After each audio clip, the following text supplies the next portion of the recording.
What is yours, నీదేదో దాని కొరకు పోరాడు. నీదేదో దాని కొరకు పోరాడు. నీ కుటుంబం కొరకు పోరాడు. నీ తరం కొరకు పోరాడు. నీ కలిగిన దాని కొరకు పోరాడు. నీ జీవితం కొరకు పోరాడు. నీకు నేను వాగ్దానం చేసిన దాని కొరకు పోరాడు. దేవా, నీ చిత్తంలో నేను జీవించాలి. దేవా, నీ సాక్షిగా నేను బ్రతకాలి. దేవా, నీ కృపలో నేను ఉండాలి. దేవా, నీ మనస్సు కలిగి నేను బ్రతకాలి. ఎంతమంది ఆశ అది.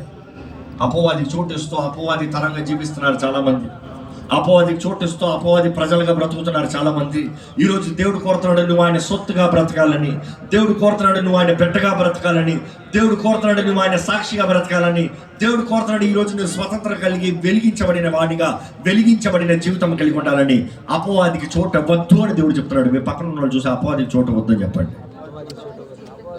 చెప్పారా? దేవుడు అక్కడ చూసినప్పుడు అపవాదికి చోటు ఇస్తామంటే ఏంటి? వాడు